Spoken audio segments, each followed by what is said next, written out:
Hey Northridge, welcome to Table Talk, where we sit around the table, kind of go beyond the Sunday service and talk about some things that will help you connect to Jesus and the church. Today I'm excited because I have an opportunity to sit down with Joey Tuccillo. He's our new student pastor, and I get to spend a little bit of time getting to know him, and I think you're going to enjoy getting to know him as well. If you've got a student, we want to invite you to watch this with them, get to know him a little bit, and then get them connected to our student ministry. Hope you enjoy the conversation. Hey Joey, glad that you're here. Excited that we get an opportunity to interview you so everybody can get to know you a little bit better. Yeah. We're excited about this. So first question is a really, really important question, and it's going to tell us a lot about you. But are there more doors or wheels in the world right now? Okay, so I've heard this question before. I think that there's more wheels in the world than doors. You got to defend that. Well, I think about cars, and then even drawers and desks or cabinets. But cars, you got 4 doors, and then you got 4 wheels. No, but plus you've got one in the back because it's... And a steering wheel, so it evens out. Yeah, okay. Yeah, there's a lot. But I don't know. I feel like I've been going back and forth between this. But I think wheels definitely, like a shopping cart. Like if you go to Target or Walmart, they've got hundreds of those shopping carts with all the wheels. There's no doors on them. That's true. But you got to think about hotels and stuff and how many doors are in that place. I change my mind every time I hear somebody make an argument because I'm like, yep, that's got to be it. That's the right answer. Oh. Okay, but there's doors in an apartment, and doors. I don't know. I feel like I could go both ways. Oh yeah, my gosh. That's a big question. So that's something that you got to spend some time thinking about. So maybe these will be a little bit easier because really what we're wanting to do is talk about you a little bit and give people a chance to get to know you, not necessarily your thought process on doors and wheels or anything like that, but just on your background and kind of what makes you tick. So, but the first thing is just tell us about your childhood. Where you're coming from. So I'm actually a child of adoption. I was adopted when I was 6 or 7 years old. So I went through foster care a little bit and bounced from different family members to different homes when I was a kid. But like I said, I was adopted when I was 7. And I've been with that family ever since. So they're my forever family.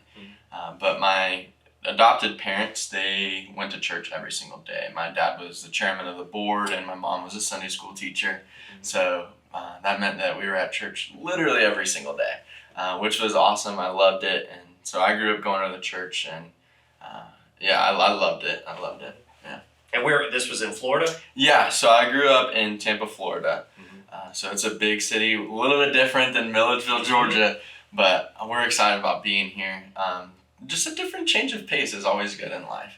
So yeah, I'm from Florida. Traded the beach for the lake, which is totally okay with me.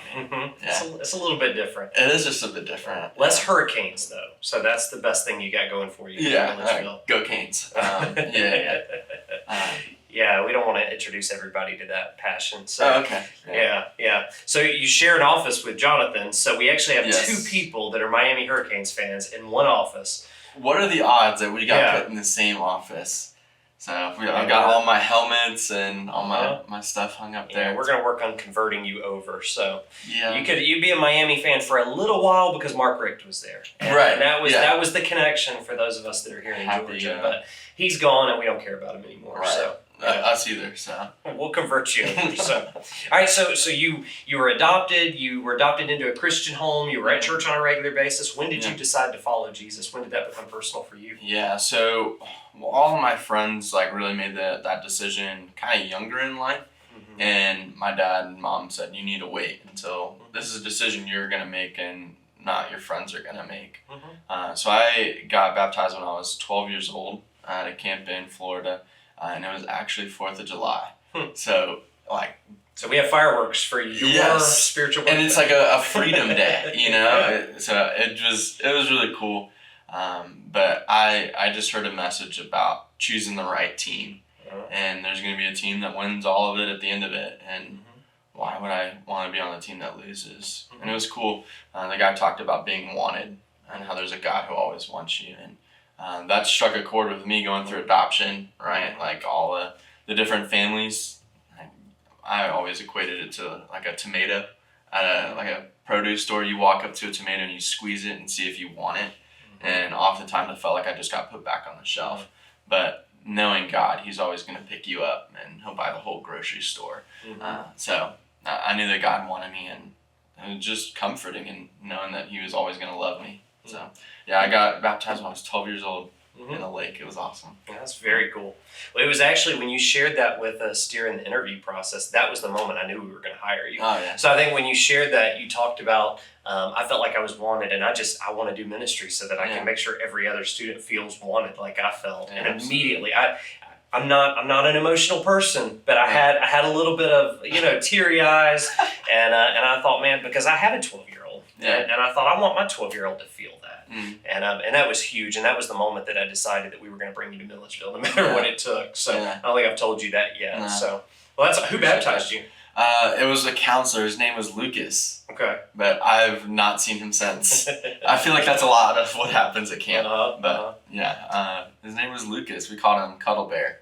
His wife was at camp, and they kept hugging each other. So it was just funny. So everybody should go to camp as a counselor because you have no idea what kind of impact you're going to have. Exactly. And sometimes you don't even know what kids you'll be with, and you could play such an influential role in their life, and you just got to take this step to show up.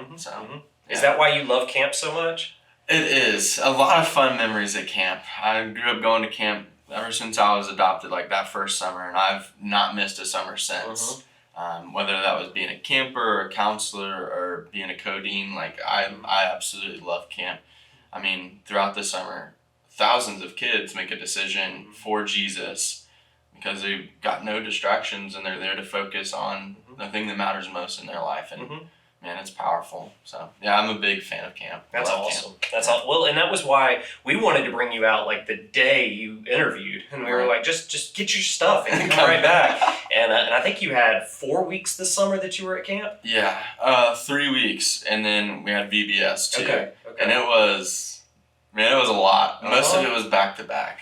So, man, that week we moved, I was taking naps every chance that I could. Yeah. We went to CIY and the Cleveland, Tennessee at Lee University, and it was a really cool week, really fun.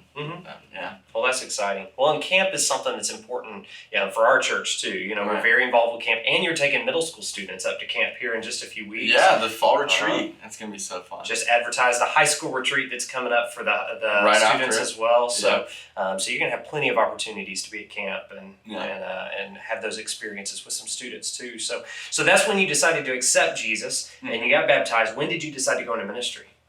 So I was pretty young.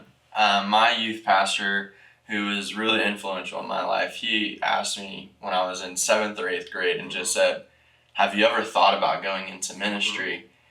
And my answer was no, because I never thought about that. I think I wanted to be an architect or something. But as I went through my high school career, I realized serving in the church was what I love the most, and helping people understand who Jesus is and what He did for them. And so I made that decision when I was somewhere in high school, but I just remember that conversation with my youth pastor in middle school and thinking, okay, maybe, I don't know. So I went to Johnson University, and that was the only choice of school for me. I knew that there was other kids from our youth group that went there and heard it was a good time, and so I went and got my degree in preaching and church leadership, which I wouldn't have traded for anything. It was probably the best 4 years of my life. So much fun. So far. Yeah. So far. But just made a really big life change on me, being around other people who are like mine, there for the right reasons too. So yeah. I love the fact that it was somebody that talked to you and saw that in you before you saw that in you, because that's huge. I can look back on my life and all the times that somebody said something to me like that, and it wasn't even on my radar at the time. The funny thing is, though, you talk about wanting to be an architect. My goal in life was to be an architect. Oh, really? I used to lay in front of the TV when I was in 5th, 6th, 7th grade, and I would draw out houses. Same, yes. I was convinced that's what I was going to do, and my thought process was, I'm going to go make a bunch of money being an architect. exact. That was my goal. Yeah. And then I started to feel the same thing you did about 7th grade, 8th grade, and decided to go into ministry. And the big fight I had with God was, no, I'm going to make a lot of money doing this. I'm not going to make any money doing this. And I wrestled with God over that before accepting the call to go into ministry. So that's kind of cool that it was a very similar path and a similar timeline as well. So that's pretty cool. Well, what made you decide you're going into ministry? You served for how long at your last church? So we were at our last church for almost 3 years. Okay. It was just a little over 2. Right through COVID and all of that stuff? Yeah, so I started, and then 2 months later, COVID hit. And it was so bizarre. I did not think that my first years in ministry would be spent trying to figure out how to do church and like with no community, it felt like. So it was interesting for sure. But and I think student ministry was probably impacted more than any other area in the church, which is weird to say because you expect students to be able to adjust to Zoom and online, but I think they do it so much in their personal life. Yeah. They didn't really want to engage in that in any other structured way. Yeah. And so I know every church I talked to struggled with student ministry during the COVID season. So yeah, it was hard. The first, I would probably say 6 months, it was hard to gain traction just because you're trying to figure out who these new people are through a computer.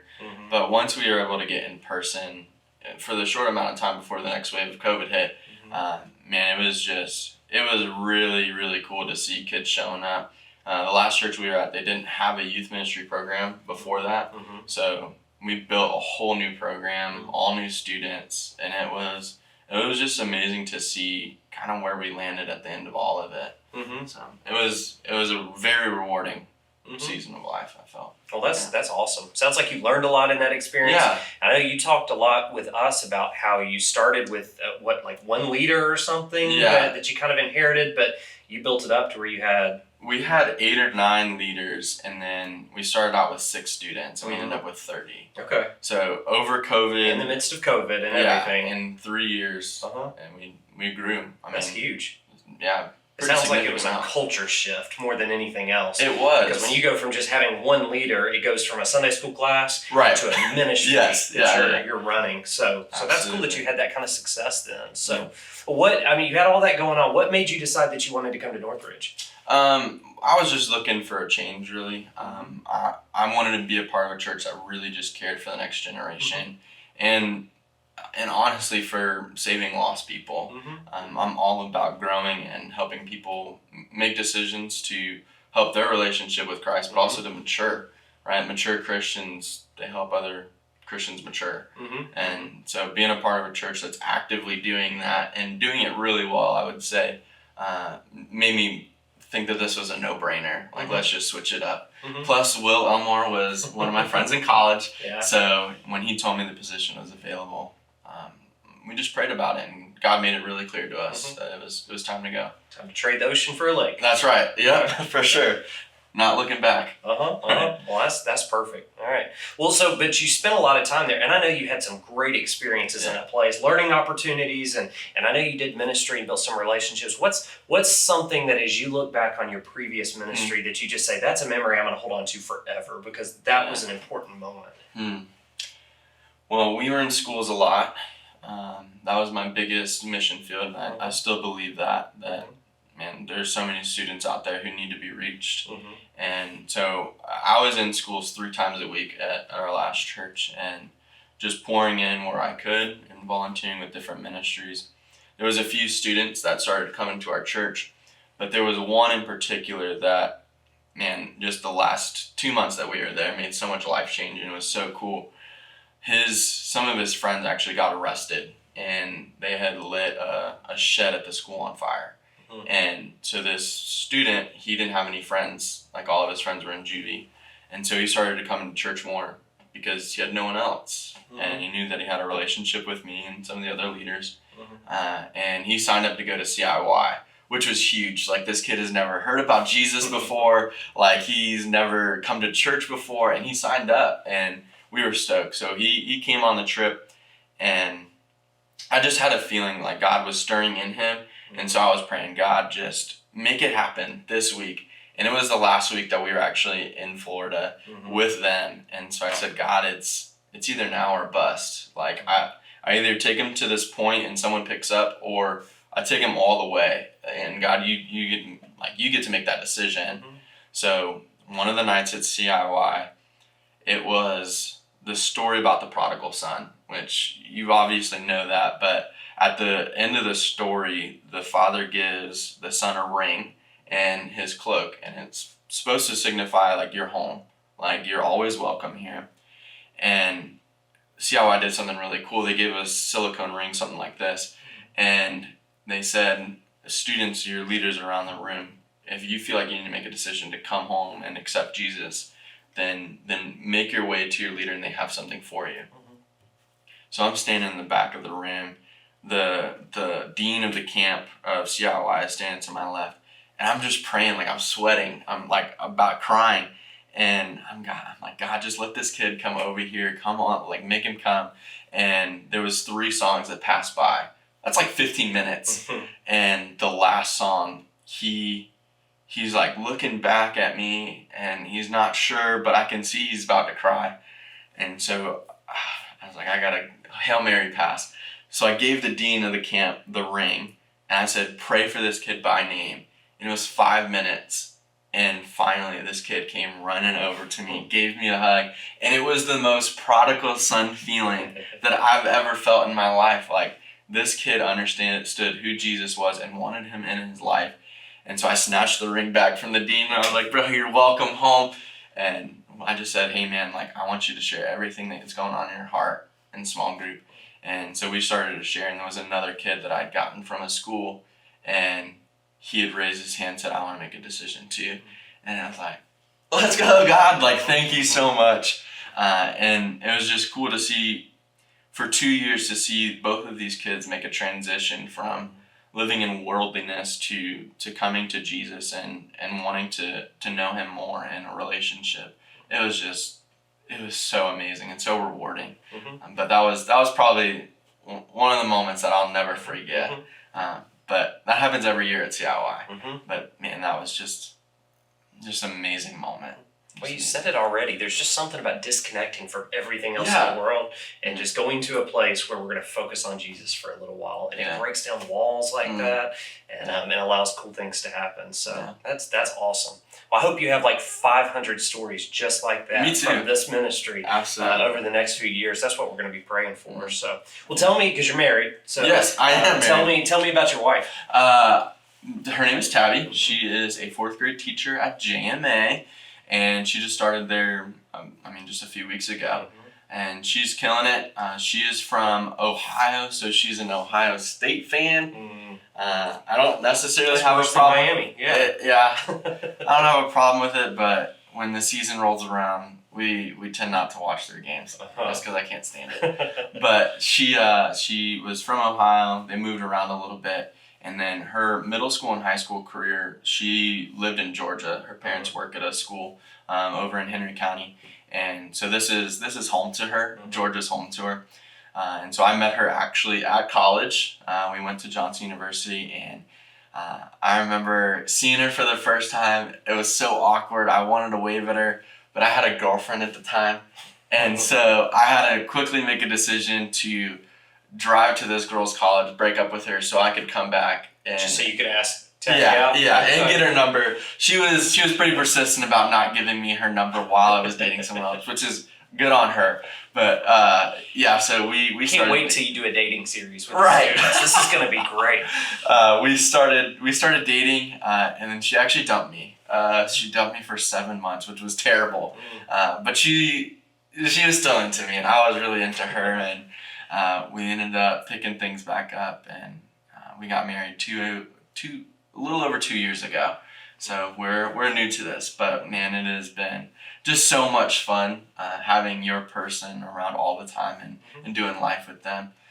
She loves the color yellow, and she really wants us to get a dog, which might happen, but we'll wait to see on that one. But yeah, she's amazing. She's an extrovert. She could talk to anybody all day until the sun goes down, and I love that about her. She's so good with relationships, and her servant and student ministry. I mean, it's pretty dynamite to have someone like that to be a part of your team. So I'm really thankful for her. Yeah. Well, that's awesome. We're grateful for her too. So Yeah. we're excited about her ministry at John Millage too. Yes, absolutely. Not just here, but we're excited to have her plugged in here working too. So that's awesome. So what do you do for fun outside of work? You can't go to the ocean anymore. That's right. Not very often. So I like to go for walks. I've never been like truly hiking, so I'm hoping to pick that up here. But I love disc golf.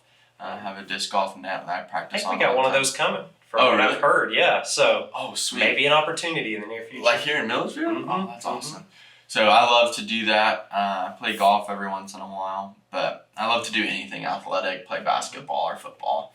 I love to be just outdoors. I also play video games every once in a while. Big fan of Apex Legends. I'm gonna pretend like I know what that is. Yeah, it's pretty fun. But I play Smash Brothers with my 6-year-old. Oh, yeah. That's about the extent of my video games these days. that's pretty good too. Yeah. But yeah, I love doing just about anything. I'm pretty artistic. I like to paint and draw and stuff like that. Obviously, architect. But yeah, that's probably most of what I like to do. But last night I went to the lake lot and hung out and just sat in the water, and it was awesome. Just by yourself? No, sitting in the water? with Taddy. Okay, But okay. I love. If you go by our lake lot and just see Joey sitting out there in the water all by himself, He's thinking, okay. You know, Yeah, it's he's all fine. right. He's designing a house. He's planning a sermon. Just let him go. That's right. I love being in the water. That's one of my favorite things. Being from Florida, you're always around it. So yeah, I love being near the water. It's so good. Well, I know when you were interviewing and we took you out to the lake lot, I think you and Tabby both just went, like your jaw hit the floor. You Really? know, this is Yes. such a cool space. And that's brand new to us. We're just now getting to the point where we're using it on a regular basis. I mean, so I can't wait to see what y'all do with it for It's student amazing. ministry. I'm excited too. There's untapped potential. So much you can do there. But yeah, man, we stepped on a foot on that property, and I was like, whoa, this is cool. This is cool. And that was our COVID building project. So nice. that was brand new for us, and I think we took you guys there. And we had very few people that had used it so far. So at this point, we're trying to use it every weekend we can for something. So I'm excited because I think it's going to be cool to see a bunch of teens out there. Yeah, so for sure. All right, do you collect anything? I do. Yes, you can visit my office. I collect Funko Pops, but not just any Funko Pops. I collect very specifically Marvel. I've gotten a few DC. I even got some The Office ones, but I am a big fan of Marvel and all the superheroes.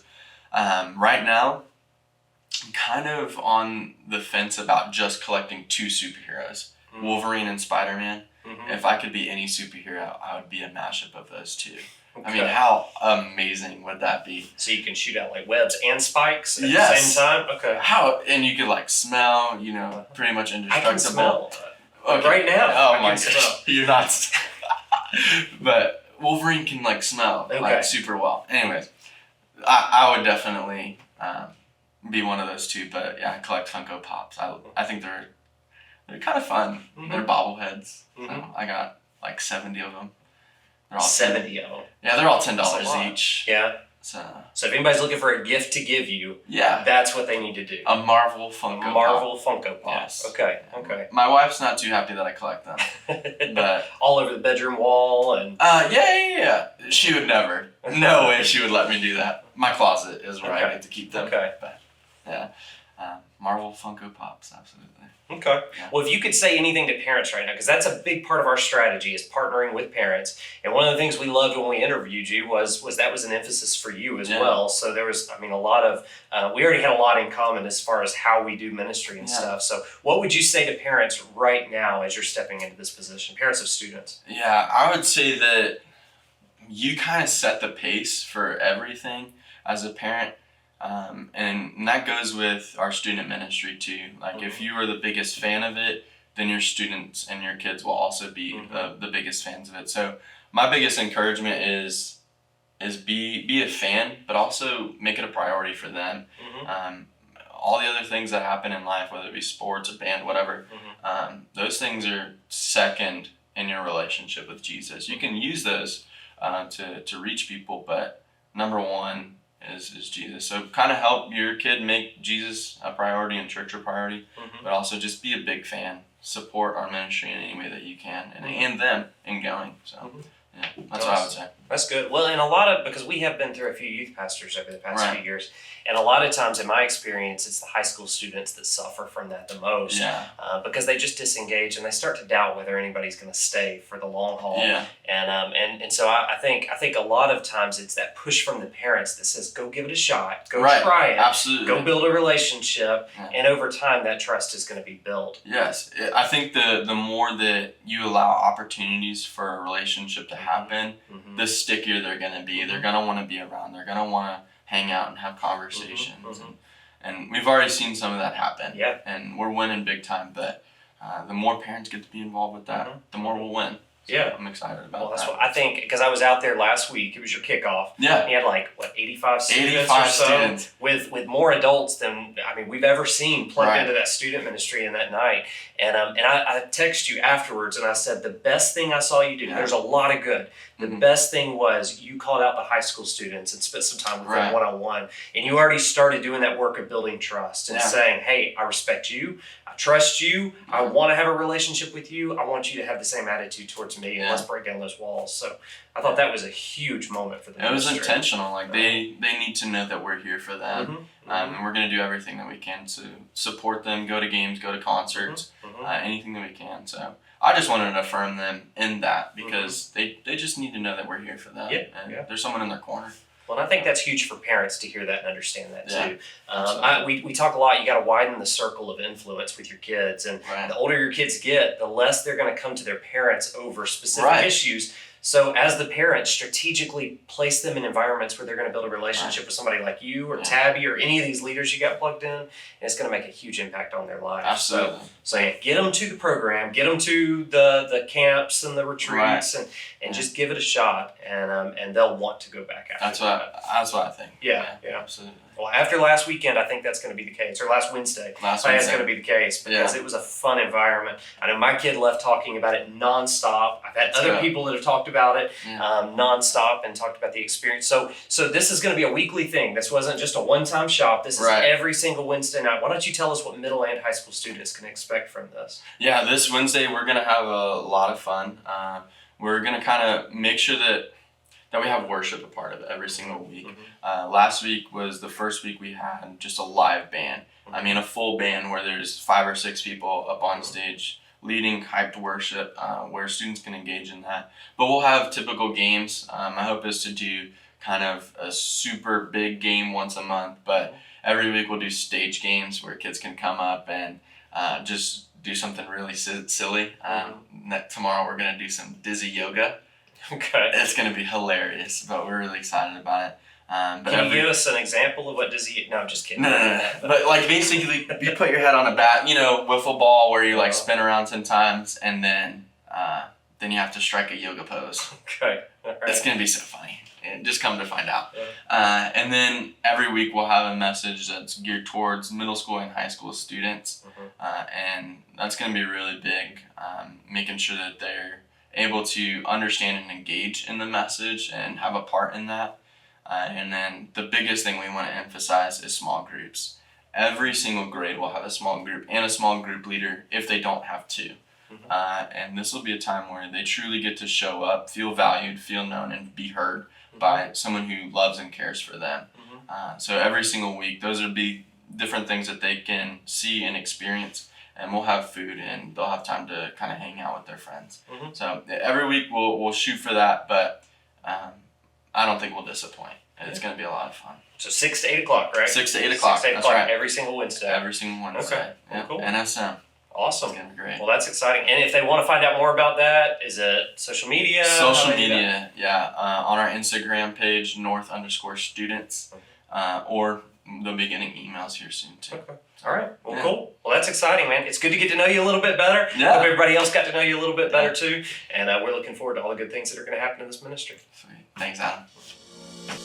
Thanks for joining us for Table Talk. You can keep up with what's happening at Northridge on your mobile device through our Northridge Christian app. If you want to continue to dive deeper with us in this content, please like, subscribe, and share this show.